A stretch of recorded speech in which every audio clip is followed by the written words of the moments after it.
ताकि आप अमल को अच्छी तरह से कर सकें। So let's get start today's video without wasting your time. तो देखें जी, जब आप दरूद इब्राहिम की ज़कात को अदा ऐसे करेंगे, सपोज़ आपने ज़ोहर के बाद पढ़ा 500 टाइम, 500 टाइम्स आपने मगरिब के बाद पढ़ा, 500 टाइम आपने इशा के बाद पढ़ा, तो 1500 जो था वो हो जाएगा। इस तरह से आप कैसे भी, ऐसी मैंने शर्तें नहीं बताई हैं जिसको कोई अदा नहीं कर पाए। आप जब इस तरह से ज़कात अदा करेंगे ना, तो इसकी गारंटी मैं आपको देती हूँ कि आप जो सोचेंगे ना वो भी होगा। आपकी हर दुआ तो इंशाअल्लाह कबूल होगी। उसके अलावा आप जो सोचेंगे ना वो भी कबूल होगा। आप सोच नहीं सकते कितना स्ट्रॉन्ग अमल है। आप इसको बिल्कुल भी मामूली मत समझना और अपनी हर हाजत के लिए इसे ज़रूर एक बार करना और फिर मुझे इसका फ़ीडबैक देना। मेरे साथ अपनी मिरेकल स्टोरी इंशाअल्लाह लाजमी शेयर करना। और जब आप इस अमल को करेंगे तो इसमें 1% भी आपने शक नहीं लेकर के आना है। देखिए, दरूद पाक की गारंटी तो अल्लाह पाक ने खुद दे रखी है। और ये तो फिर दरूद इब्राहिम है, सारे वजीफ़ों का सरदार। आप हर वजीफ़े से पहले भी दरूद इब्राहिम को पढ़ते हैं और जब आप वजीफ़ा अमल ही इसी का कर रहे हो तो आप सोचें उसकी तासीर कितनी होगी।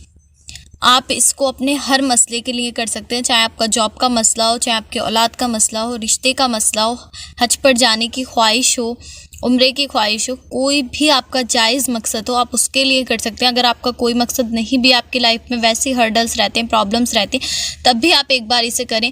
अल्लाह ताला जो है गैप से आपकी मदद फरमाएंगे। जो आपके दिल में छुपी हुई हाजात हैं अल्लाह ताला उन्हें खूब जानते हैं, उन्हें कबूल फरमाएंगे। एक और बात जी, कभी भी कोई भी अमल करते हैं, मैं हमेशा बताती हूँ, तो उसकी शो ऑफ करके नहीं करते हैं कि हम ये अमल कर रहे हैं या फिर हम इतनी तादाद में कुछ रेगुलर बेसिस पे पढ़ रहे हैं। जब तक आपका मसला हल नहीं हो जाता आपने कुछ किसी से शेयर नहीं करना है। मेरे कमेंट्स में भी आपने बिल्कुल शेयर नहीं करना है। आप इंशाल्लाह आमीन लिखें, थोड़ा बहुत बता दें, और तादाद तो मैंने आपसे स्पेशली बोला हुआ है कि आप मत बताया करें। जब आपका इंशाल्लाह मुकम्मल हो जाए, आपकी लाइफ में जो भी चेंजेस आते हैं, जो भी आपकी मिरेकल स्टोरी है, फिर आप वो शेयर करें। उससे पहले आप कोई भी वजीफ़ा करते हैं तो उसकी शो ना करें, किसी से उसका जिक्र नहीं करें, किसी से भी, चाहे आपका कोई बेस्ट फ्रेंड हो, चाहे आपका कोई फैमिली मेम्बर हो, कोई भी हो, आपने किसी से शेयर नहीं करना है। क्योंकि बुजुर्गान दीन फरमाते हैं जब हम अमल का जिक्र किसी से कर देते हैं तो वो अमल अपनी तासीर छोड़ देता है। जो बात बिल्कुल सही है, क्योंकि देखें हर अमल के मुवक्किल होते हैं, फरिश्ते होते हैं। आप उसका जिक्र सबसे कर रहे हो, अब उसमें हर किसी की जो इंटेंशन होती है वो अलग अलग होती है। कोई नेगेटिविटी से देखता है, कोई पॉजिटिविटी से देखता है।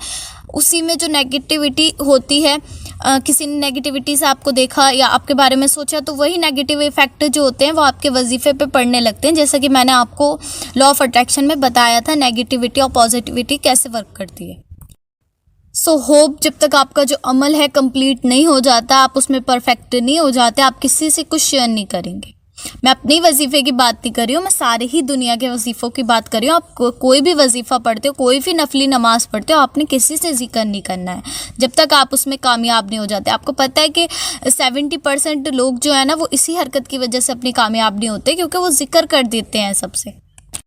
मैंने तो वैसे भी आपसे वाईटी पे ही शेयर किया था, मैंने आपसे 1.25 लाख वाला शेयर किया था, वो भी मैंने आपसे यूट्यूब पे शेयर किया था, लेकिन उसमें भी मैंने आपको शायद नहीं बताया था, लेकिन उसके बाद मैंने आपको बताया कि आपने जिक्र नहीं करना है। और जो लोग वजीफ़े करके थक चुके हैं, लंबे लंबे वजीफ़े करके थक चुके हैं, वो मेरे ये दोनों अमल जो हैं वो लाजमी ट्राई करें। एक बार इन्हें ज़रूर आजमाएं, उसके बाद अपना फ़ीडबैक मुझे दें। और जो लोग मुझसे पूछ रहे थे कि हमें पहले कौन सा अमल करना चाहिए, हम ज़कात अदा करें या 1.25 लाख वाला वजीफ़ा करें, तो मैं आपसे ये कहूँगी कि सबसे पहले आप 3 लाख जो मैंने आपको इस्तग़फ़ार बताया था आप वो पढ़ें, उसको भी अदा कर सकते हैं, वो आपकी मर्ज़ी है। लेकिन जो अभी कम एज वाले अगर मेरे वीडियो को देखते हैं और आप न्यू आपने नमाज़ पढ़ना स्टार्ट किया है या न्यू आप अभी तहज्जुद, आपने क्या करना है, गुस्ल करना है। गुस्ल करने के बाद आप पढ़ेंगे 2 नवाफ़िल शुक्राने के, पाक और साफ़ कपड़े पहनने के बाद। उसके बाद जो है आपने खीर बनानी है। खीर बनाने के बाद जो है आपने खीर के साथ जो है ना एक आपने रेड कलर का जो है वो रोज़ ले लेना है, 1 या फिर 3, और उस खीर के अंदर आपने थोड़ी सी ना उसकी पत्तियाँ डाल देनी है गुलाब की। उसके बाद आपने खीर के साथ उसे खा लेना। आप खीर नहीं बना सकते, आप बर्फ़ी मंगा लीजिए वाइट वाली। इसके अलावा भी आप जो भी आप बनाना चाहें मीठे में आप बना सकते हैं। वाइट चीज़ हो तो ज़्यादा बेस्ट है, क्योंकि आप सल्लल्लाहु ताला अलैहि वसल्लम को मीठा में जो था बर्फ़ी बहुत ज़्यादा के बाद 3 टाइम्स या फिर आपने 15 टाइम्स सूरह इखलास पढ़नी है सूरह फातिहा के बाद। इस तरह से आपने तमाम नवाफिल को मुकम्मल करना है। तमाम नवाफिल जब आपके मुकम्मल हो जाएंगे तो उसके बाद आपने एक तस्बीह पहला वाला दरूद पढ़ा था। आपने जितनी में दरूद इब्राहीम पढ़ा है उतनी ही तादाद में जो है आपने दरूद तंजीना पढ़ना है। दोनों आपने बराबर बराबर पढ़ लिए, वो आपकी मर्ज़ी है आप ताकतों में कितना पढ़ेंगे। आप 21 टाइम्स पढ़ लीजिए, 11 टाइम्स पढ़ लीजिए, 41 टाइम्स पढ़ लीजिए, 70 टाइम्स जो है आप पढ़ लेंगे। पढ़ने के बाद आपने खड़े होकर के आप सल्लल्लाहु ताला अलैहि वसल्लम को अपना सलाम पेश करना है। आपने जो है खड़े होकर अपनी दुआएं मांगनी है। आप सल्लल्लाहु ताला अलैहि अल्लाह से खड़े होकर के आपने अपनी दुआएं मांगनी है। और आप सल्लल्लाहु ताला अलैहि वसल्लम पर जो आप ये वाला दरूद भेजेंगे आप खड़े होकर तन्हाई में भेजेंगे। उसके बाद आप अल्लाह ताला से जो दुआएं करेंगे उससे पहले भी आपने अव्वल आखिर दरूद शरीफ पढ़ना है। वो दुआएं भी आप अपनी खड़े होकर के मांगेंगे। आपने इस तरह से दुआएं मांगनी है खड़े होकर के, जैसे आप मदीने में मदीना मुनव्वरा के सामने खड़े हुए हैं, हुजूर की जालियों के सामने खड़े हुए हैं और तन्हाई में रो रो कर आप अपनी दुआएं जो हैं अल्लाह ताला को बताएंगे। अपनी फरियाद जो है वो अल्लाह ताला को बताएंगे। अपने दिल की तमाम जायज़ हाजतों को अल्लाह ताला को बताएंगे। आपने एक एक दुआ मांगनी है उम्मत मुस्लिमा के लिए और मेरे लिए भी लाजिम दुआ करना। इंशाअल्लाह जो भी आप दुआएं मांगेंगे अल्लाह ताला उनको कबूल और मंजूर लाजमी फरमाएंगे। बस आपने यकीन के साथ इस अमल को करना है। एक बार आप मेरे कहने से लाजमी करके देखें और उसके बाद मुझे अपना जो फीडबैक है वो शेयर करें। अच्छा जी, जो लोग कह रहे थे कि दरूद इब्राहीम उनको मुश्किल लगता है, तो देखें आप ये अमल करें। आप नियत तो करें ना, एटलीस्ट आप नियत करेंगे आपकी तादाद में अल्लाह ताला खुद बढ़ाते चले जाएंगे। दरूद इब्राहीम ऐसी चीज़ है, आप और कोई वजीफ़ा पढ़ेंगे वो आपको इतनी जल्दी हिफ्ज़ नहीं होता, लेकिन माशाल्लाह से जो लोग पढ़ते हैं उन्हें मालूम होगा कि आप एक दिन में अगर आप 100 मरतबा पढ़ते हैं तो आप दूसरे दिन जो है ना 200 मरतबा पढ़ने की कोशिश करें। उससे कम नहीं पढ़ें, उससे ज़्यादा पढ़ने की कोशिश करें, तो आपकी तादाद खुद ही इंक्रीज़ हो जाएगी।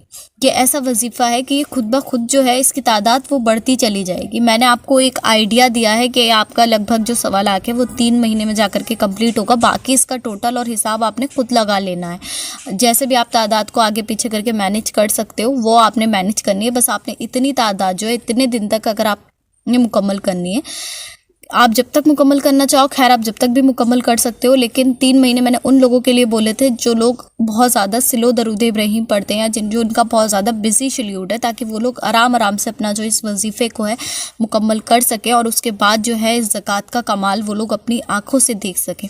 ये वो अमल है जो आपको खुली आँखों से मौजज़े दिखा दे। ये वो अमल है जो गैप से आपकी मदद फरमा दे। ये वो अमल है जो अंधेरों में रोशनी कर दे। ये इतना ज़्यादा स्ट्रॉन्ग अमल है। इसकी गारंटी मैंने नहीं ली हुई है, इसकी गारंटी अल्लाह ताला ने ली हुई है। और आपको मालूम है कि मैं जो भी चीज़ बताती हूँ मैं वही बताती हूँ जो मुझे मुर्शद से मिली हुई है मेरे, और जिसकी तौफीक मुझे अल्लाह ताला ने दी हुई है। तो आप लाजमी इसको करें और बिना किसी शक के साथ करें। और दूसरी चीज़ यह है कि जब आप इसकी ज़कात को अदा करेंगे तो उसके साथ आपको किसी और वजीफ़े की, किसी और ज़िक्र की ज़रूरत नहीं है। आप सिर्फ दरूद इब्राहीम को ही पढ़ेंगे।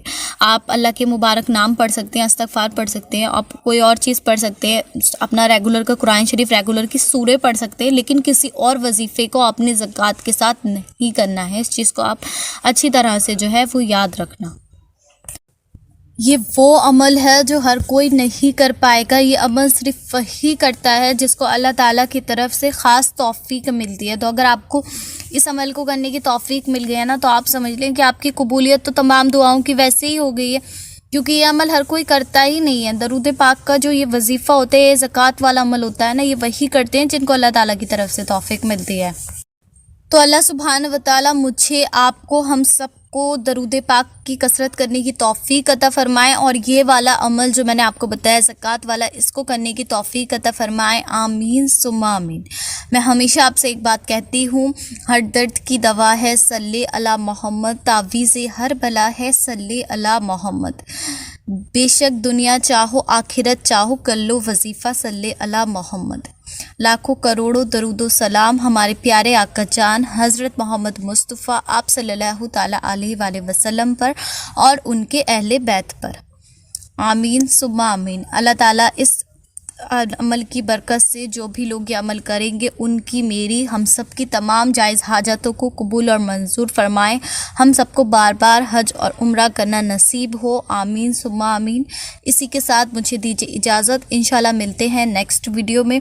अगर आपका कोई भी सवाल है इस अमल से रिलेटेड या कोई भी कन्फ्यूज़न और डाउट है तो आप नीचे मुझसे कमेंट सेक्शन में पूछ सकते हैं। इंशाल्लाह मैं उससे नेक्स्ट वीडियो में लाजमी शामिल करूँगी।